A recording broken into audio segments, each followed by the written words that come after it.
ఏదైతే రేవంత్ రెడ్డి ఇవాళ మాట్లాడడం వల్ల ఈ వ్యాఖ్యలు సెన్సేషనల్ అయినాయి, కానీ మనం ఇదే విషయం సరిగ్గా ఒక నెల కిందటనే మనం చెప్పినాము. జూలై 16 నాటికి ఏ ఒక్క న్యూస్ ఛానల్ కానివ్వండి, ఏ ఒక్క మీడియా సంస్థ కానివ్వండి, సోషల్ మీడియా కానివ్వండి, ఎవ్వరు కూడా చెప్పలేదు కేసీఆర్ ని గవర్నర్ గా పంపే ఆలోచనలో బీజేపీ ఉన్నట్టుగా. ఆ రోజు చెప్పినప్పుడు ఎవ్వరు కూడా నమ్మలేదు మనల్ని. కొంతమంది కామెంట్లు చేసినారు, ఇవన్నీ ఫేక్ మాటలు, ఏదో అర్థపర్థం లేని మాటలు అని చెప్పి. మనం పొలిటికల్ కలర్స్ ఛానల్లో ఏది పడితే అది మాట్లాడము. హాయ్ ఫ్రెండ్స్, నేను మీ శ్రీనివాస్ రెడ్డి. మీరు మన ఛానల్ పొలిటికల్ కలర్స్ని సబ్స్క్రైబ్ చేసుకున్నట్లయితే కనుక దయచేసి సబ్స్క్రైబ్ చేసుకోండి. మీకు మన కంటెంట్ నచ్చినట్లయితే మీ ఫ్రెండ్స్తో షేర్ చేయండి, మరియు మీ యొక్క అభిప్రాయాల్ని కామెంట్ రూపంలో తెలియజేయండి.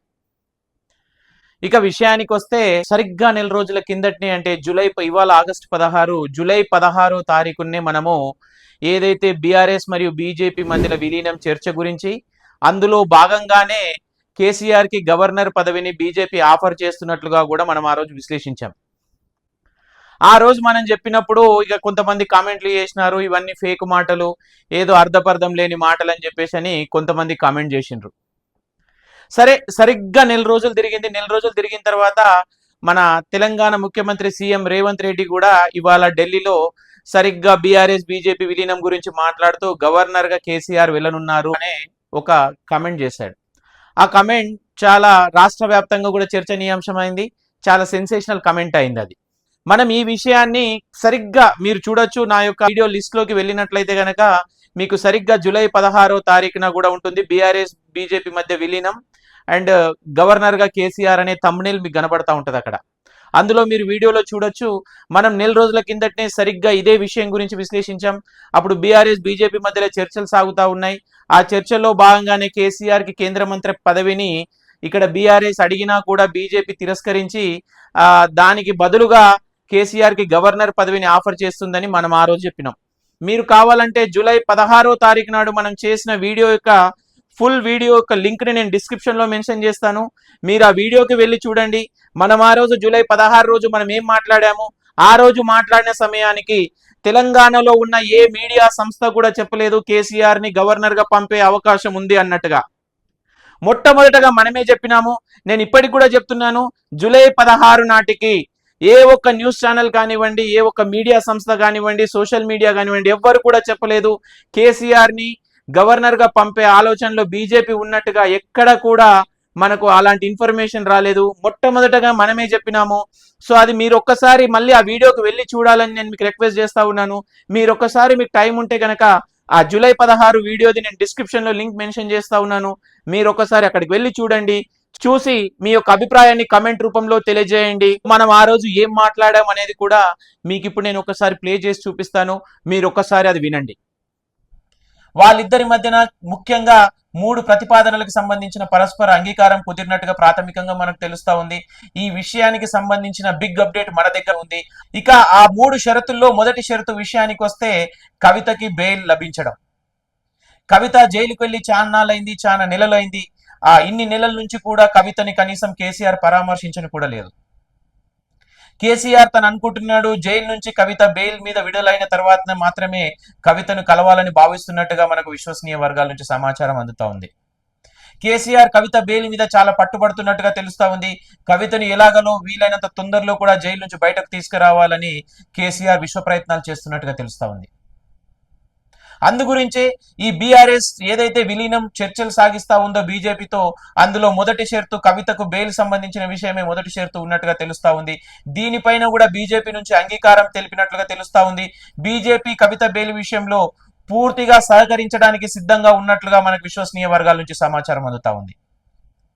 ఇక రెండో షరతు విషయానికి వస్తే కేసీఆర్ కి కేంద్ర మంత్రి పదవి కావాలని చెప్పేసి బీఆర్ఎస్ పార్టీ షరతు పెట్టినట్టుగా తెలుస్తా ఉంది.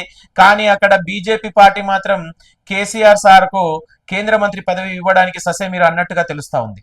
ఇప్పుడు ఉన్నటువంటి ఎన్డీఏ ప్రభుత్వం, నరేంద్ర మోడీ ప్రభుత్వం ముఖ్యంగా వివిధ పార్టీలపైన ఆధారపడి ఉంది. ముఖ్యంగా చంద్రబాబు పార్టీ కానివ్వండి, అంటే చంద్రబాబు సంబంధించిన టీడీపీ పార్టీ, అటు నితీష్ కుమార్ కి సంబంధించిన జేడీయూ పార్టీ మీద ఆధారపడి ఉంది. కాబట్టి ఇప్పుడు ఒకవేళ ఏమీ సీట్లు లేని కేసీఆర్ కి ఒకవేళ మంత్రి పదవి ఇచ్చినట్లయితే కేంద్ర మంత్రి పదవి విషయంలో అటు టీడీపీ పార్టీ నుంచి కానివ్వండి, జేడీయూ నుంచి కానివ్వండి, లేదా మిగతా ఎవరైతే ఉన్నారో ఎన్డీఏ పార్టీల నుంచి మళ్ళీ విపరీతమైన డిమాండ్లు వచ్చే అవకాశం ఉంటుంది. అప్పుడు వాళ్ళని ఒప్పించడం కూడా కష్టమయ్యే అవకాశం ఉంటుంది. కాబట్టి అందు గురించే కేసీఆర్ కు కేంద్ర మంత్రి పదవి అనేది బీజేపీ నిర్ద్వందంగా తోసిపుచ్చినట్టుగా తెలుస్తా ఉంది. కాకపోతే కేంద్ర మంత్రి పదవికి బదులుగా కేసీఆర్ కి గవర్నర్ పదవిని ఆఫర్ చేసినట్టుగా తెలుస్తా ఉంది. ఓ రకంగా కేసీఆర్ జాక్పాట్ కొట్టినట్టుగానే మనం భావించవచ్చు. కేసీఆర్ కి గవర్నర్ పదవిని ఆఫర్ చేయడం వెనుక కూడా బీజేపీ మరో బ్రహ్మాండమైన వ్యూహాన్ని రచించినట్టుగా మనకు తెలుస్తా ఉంది. ఎందుకంటే కేసీఆర్ కి ఒకవేళ ఇక్కడ గవర్నర్ పదవిని ఏదైతే ఆఫర్ చేయడం వల్ల కేసీఆర్ ని రాష్ట్ర రాజకీయాలకు దూరం చేయొచ్చు. తద్వారా అంటే కేసీఆర్ యొక్క ముద్రను, అంటే కేసీఆర్ ఒకవేళ రాష్ట్రానికే పరిమితమైనట్లయితే కనుక బీజేపీ రాష్ట్ర నాయకులకు బీఆర్ఎస్ క్యాడర్ మీద పూర్తిగా అధికారం చెలాయించే అవకాశం ఉండదు. పూర్తిగా వారిపైన కంట్రోల్ దొరికే అవకాశం ఉండదు. అందు గురించే ఒకవేళ కేసీఆర్ ని కనుక రాష్ట్రం నుంచి బయటకు పంపించినట్లయితే బీఆర్ఎస్ క్యాడర్ పైన పూర్తిగా నియంత్రణ సాధించే అవకాశం ఉంటుంది. పూర్తిగా కంట్రోల్ పొందే అవకాశం ఉంటుంది. సో అందు గురించే అటు కేసీఆర్ ను అంటే ఒక్క దెబ్బకు రెండు పిట్టలన్న చందంగా కేసీఆర్ ని గవర్నర్ పదవికి పంపించడం ద్వారా అటు బీఆర్ఎస్ పార్టీని సంతృప్తి పరచొచ్చు, కేసీఆర్ ని సంతృప్తి పరచొచ్చు. అదే విధంగా ఇక్కడ బీజేపీ పార్టీకి ఉన్న రాష్ట్ర నాయకత్వానికి కూడా ఎటువంటి సమస్య లేకుండా చూసే ప్రయత్నం బీజేపీ చేస్తా ఉంది. అందు గురించే కేసీఆర్ ని గవర్నర్ పదవికి పంపిస్తా ఉంది. ఇక గవర్నర్ పదవి తీసుకోవడం ద్వారా కూడా కేసీఆర్ కు కూడా లాభం జరగబోతా ఉంది. కేసీఆర్ కూడా ఒక విధంగా జాక్పాట్ కొట్టినట్టే. ఎందుకంటే ఇప్పుడు మనం ఆల్రెడీ చూస్తా ఉన్నాం, ఇప్పుడు ఉన్నటువంటి కాంగ్రెస్ అంటే రేవంత్ రెడ్డి ప్రభుత్వం ఏదైతే ఉందో ఆల్రెడీ కేసీఆర్ మీద కొన్ని కేసుల్లో ఇరికించే ప్రయత్నం చేస్తున్నట్టుగా మనకు రాజకీయ వర్గాల్లో జోరుగా రూమర్స్ వినబడతానే ఉంది. విద్యుత్ కొనుగోళ్ల విషయం కానివ్వండి, లేదంటే ఫోన్ ట్యాపింగ్ విషయంలో కానివ్వండి, కేసీఆర్ ని ముద్దాయిగా చేర్చి కేసీఆర్ మీద విచారణ జరిపించడానికి అటు రేవంత్ రెడ్డి ప్రభుత్వం తీవ్రంగా కసరత్తు చేస్తా ఉంది. సో ఒకవేళ అవన్నీ గనక ఒకవేళ ఏదైతే విచారణ జరిగే సమయంలో ఒకవేళ కేసీఆర్ మీద ఆరోపణలు నిజమైనట్లయితే గనక కేసీఆర్ జైలుకు వెళ్లే అవకాశం ఉంటుంది. కాబట్టి ఆ జైలుకి వెళ్లే ప్రమాదం నుంచి తప్పించుకోవాలంటే గనక రాజ్యాంగబద్ధ పదవి అయినటువంటి గవర్నర్ పదవిలో ఉండడం ద్వారా విచారణ సంస్థల ఏదైతే విచారణ నుంచి కూడా తప్పించుకునే అవకాశం ఉంటుంది. అదే విధంగా జైలుకి వెళ్లే ప్రమాదం నుంచి కూడా తప్పించుకోవచ్చు. కాబట్టి కేసీఆర్ కు కూడా రెండు విధాల లాభం అయ్యే అవకాశం ఉన్నట్టుగానే కేసీఆర్ కూడా ఈ ప్రతిపాదనకు ఓకే చెప్పినట్టుగా తెలుస్తా ఉంది. ఆ రోజు చెప్పినప్పుడు ఎవరు కూడా నమ్మలేదు మనల్ని, ఏంది ఈయన ఎలా చెప్తున్నాడు అని. మనం చెప్పిన తర్వాత అంటే నేను అనుకుంటాను సీఎం రేవంత్ రెడ్డి చెప్పకంటే ముందు కూడా ఒక 15 రోజుల కిందట ఆర్టీవీలో రవిప్రకాష్ కూడా సేమ్ ఇదే విషయం చెప్పాడు. కాకపోతే రవిప్రకాష్ చెప్పిన విషయం ఏంటంటే బీఆర్ఎస్ బీజేపీ మధ్యన విలీనం జరుగుతా ఉంది అని చెప్పేసి, విలీనానికి సంబంధించిన చర్చలు ఒక కొలిక్కి వస్తున్నాయి అని చెప్పేసి రవిప్రకాష్ చెప్పారు. మనం చెప్పిన తర్వాత 15 రోజులకు రవిప్రకాష్ చెప్పారు. సరిగ్గా నెల రోజులకు ఇవాళ రేవంత్ రెడ్డి గారు కమెంట్ చేశారు. సో ముఖ్యమంత్రి రేవంత్ రెడ్డియే కమెంట్ చేశారు అంటే డెఫినెట్ గా తను మాట్లాడిన దాంట్లో ఎంతో కొంత నిజం ఉండకపోదు. ఎందుకంటే ముఖ్యమంత్రి రేవంత్ రెడ్డికి ఇప్పుడు ముఖ్యమంత్రి హోదాలో ఉండడం వలన తనకుండే సోర్సెస్ తనకుంటాయి. తనకు ఒక ఇంటెలిజెన్స్ వ్యవస్థ ఉంటుంది. ఇంటెలిజెన్స్ వ్యవస్థ నుంచి ఎప్పటికప్పుడు ఇంటెలిజెన్స్ వ్యవస్థ సమాచారం సేకరించి ముఖ్యమంత్రికి చేరవేస్తూ ఉంటుంది. సో డెఫినెట్ గా సీఎం రేవంత్ రెడ్డికి కూడా అలాంటి సమాచారం ఉంటేనే ఇవాళ రేవంత్ రెడ్డి కమెంట్ చేసినట్లుగా మనం భావించాల్సి ఉంటది. సో డెఫినెట్ గా ఏదైతే కమెంట్లు ఇవాళ సీఎం రేవంత్ రెడ్డి చేశారో ఆ సీఎం రేవంత్ రెడ్డి చేసిన కమెంట్లు డెఫినెట్ గా బీఆర్ఎస్ పార్టీలో ఒక ప్రకంపన సృష్టిస్తా ఉన్నాయి. అప్పుడే ఈటెల రాజేందర్ కూడా దానిపైన స్పందించారు, బీజేపీ పార్టీకి చెందినటువంటి ఎంపీ. సో ఈ విధంగా ఏదైతే రేవంత్ రెడ్డి ఇవాళ మాట్లాడడం వల్ల ఈ వ్యాఖ్యలు సెన్సేషనల్ అయినాయి. కానీ మనం ఇదే విషయం సరిగ్గా ఒక నెల కిందటనే మనం చెప్పినాం. అంటే జూలై 16వ తారీఖు నాడే మనం చెప్పినాం. సరే మనకెలా తెలుసు అంటే ఇన్ఫర్మేషన్ అనేది ప్రతి ఒక్కోళ్ళకి ఒక్కొక్క సోర్స్ ఉంటుంది. సో మనకుండే సోర్స్ మనకుంటుంది. మనకు కూడా ఏదో ఒక ప్లేస్ నుంచో ఏదో ఒక వ్యక్తి నుంచో ఎక్కడో కొన్ని సోర్సెస్ నుంచి మనం ఇన్ఫర్మేషన్ రాబట్టుకుంటాం. సో మనకొచ్చే ఇన్ఫర్మేషన్ని మనం నమ్మినప్పుడుగానే మనం మన ఛానల్లో చెప్పే ప్రయత్నం చేస్తాం. సరే అలా అని వచ్చిన ఇన్ఫర్మేషన్ అన్నీ కూడా మనము ధృవీకరించుకోకుండానే చెప్పే ప్రయత్నం మనం ఎప్పుడూ చేయము. మన వరకు వచ్చిన ఇన్ఫర్మేషన్ని ఎంతో కొంత దాన్ని ధృవీకరించుకున్న తర్వాతనే, అంటే అది నిజమో కాదో మనకున్న సోర్సెస్ ద్వారా దాన్ని చెక్ చేసుకున్న తర్వాతనే దాని గురించి మనం విశ్లేషిస్తాం ఎప్పుడైనా. సో ఇవాళ మీరు చూస్తే మనం డెఫినెట్ గా ఏదైతే సరిగ్గా నెల కిందట మాట్లాడినామో అదే విషయం ఇవాళ రేవంత్ రెడ్డి మాట్లాడారు. సో ఫ్రెండ్స్, మీరు ఎవరైతే నా సబ్స్క్రైబర్స్ ఉన్నారో లేదంటే మీ ఇప్పుడు ఏదైతే ఈ వీడియో చూస్తున్నా ఎవరైతే ఉన్నారో అందరికీ కూడా నేను ఒకటే విజ్ఞప్తి చేస్తా ఉన్నాను, మనం పొలిటికల్ కలర్స్ ఛానల్లో ఏది పడితే అది మాట్లాడము. ఏదైతే మనకు ఇన్ఫర్మేషన్ వస్తుందో, మనకు సరైన ఇన్ఫర్మేషన్ వస్తేనే మనం దాని గురించి మాట్లాడతాం, దాని గురించి విశ్లేషించే ప్రయత్నం చేస్తాము. ఏదో అవుట్ ఆఫ్ ది బాక్స్ ఏదో ఇష్టం వచ్చినట్టుగా మాట్లాడి ఏదో ఇష్టం వచ్చినట్టుగా మనం ఏదో సెన్సేషన్ అవ్వాలనే ప్రయత్నం మనం ఎప్పుడూ చేయము.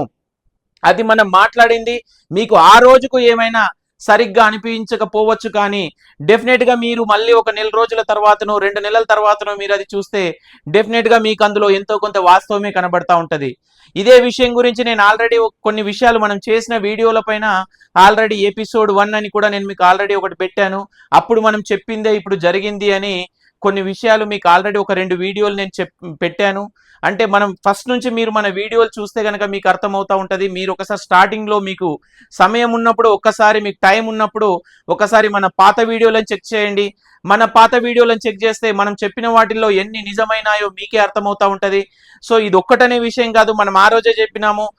ఏదైతే రేవంత్ రెడ్డి ఉచ్చులో కేసీఆర్ పడ్డాడు అని చెప్పినాం ఆ రోజు ఎలక్షన్స్ కి ముందు, ఏదైతే సిట్టింగ్లకు సీట్లు ఇవ్వబోతున్నాడు, ఒకవేళ సిట్టింగ్లకు సీట్లు ఇచ్చినట్లయితే కనుక ఆ రోజు కేసీఆర్ గవర్నమెంట్ అనేది పడిపోతుంది, కేసీఆర్ గవర్నమెంట్ లోకి వచ్చే అవకాశం ఉండదు ఒకవేళ సిట్టింగ్ లోకి సీట్లు ఇచ్చినట్లయితే అనే విషయాన్ని మనం ఆ రోజే చెప్పినాము. డెఫినెట్ గా అది ఎలక్షన్స్ అయిన తర్వాత అదే నిజమని రుజువైంది. అదొకటనే విషయం కాదు, మనము షర్మిల విషయంలో కూడా, షర్మిల ఆనాడు తెలంగాణ రాజకీయాల్లో ఇన్వాల్వ్ అవుతుంటే మనం ఆ రోజే చెప్పినాము, షర్మిల ఒకవేళ ఆంధ్ర రాజకీయాల్లోకి వెళ్ళినట్లయితే బాగుంటుంది, కాంగ్రెస్ తో అనుసంధానమై పనిచేసినట్లయితే బాగుంటుంది, ఆంధ్రప్రదేశ్ పిసిసి అధ్యక్షురాలుగా అక్కడ పని చేసినట్టయితే బాగుంటుందని కూడా మనం ఆ రోజే చెప్పినాము. మనం అన్న తర్వాత సరిగ్గా నాకు తెలిసి అనుకుంటాను 6 నెలలకి అక్కడ ఆంధ్రప్రదేశ్ కి షర్మిల పిసిసి ప్రెసిడెంట్ అయింది. సో ఈ విధంగా మీరు మన వీడియోలను ఒకసారి తిరిగేసి చూడండి. మనం ఏవైతే చెప్పినామో మనం చెప్పిన వాటిల్లో చాలా మట్టుకు మీకు నిజాలే కనబడతా ఉంటాయి. సో మీరు ఇకనైనా కూడా ఒకసారి మనం చెప్తున్న దాన్ని మీరు సరిగ్గా నిజంగానే చెక్ చేసుకొని మీరు కామెంట్ చేయాలని నేను మీకు రిక్వెస్ట్ చేస్తా ఉన్నాను. సరే, మీరు కామెంట్ చేయడంలో తప్పులేదు, ఎందుకంటే నాకున్న అభిప్రాయమే మీకు ఉండాలని లేదు. సో మీకు వేరే అభిప్రాయం ఉండొచ్చు, దాంట్లో ఎలాంటి తప్పు లేదు. కాకపోతే మీరు ఏదైనా సరే మీ యొక్క అభిప్రాయాన్ని చెప్పడమే నాకు ముఖ్యం. మీ అభిప్రాయాన్ని చెప్తూ ఉంటేనే నేను కూడా నన్ను నేను చెక్ చేసుకునే అవకాశం ఉంటుంది. సో డెఫినెట్ గా మీరు ఈ వీడియో పైన కూడా మీరు కామెంట్ చేయాలని నేను ఎక్స్పెక్ట్ చేస్తా ఉన్నాను. చూద్దాం మరి, అంటే ఇప్పుడు నేను అనుకుంటున్నట్టుగానో, ముఖ్యమంత్రి రేవంత్ రెడ్డి గారు అనుకుంటున్నట్టుగానో, లేదంటే ఆర్టీవీ అనుకుంటున్నట్టుగానో నిజంగానే ఒకవేళ బీఆర్ఎస్ బీజేపీ మధ్యన విలీనం జరిగి కేసీఆర్ నిజంగానే గవర్నర్ గా వెళ్ళబోతాడా లేదా అనేది తెలియాలంటే కాలమే సమాధానం చెప్పాలి.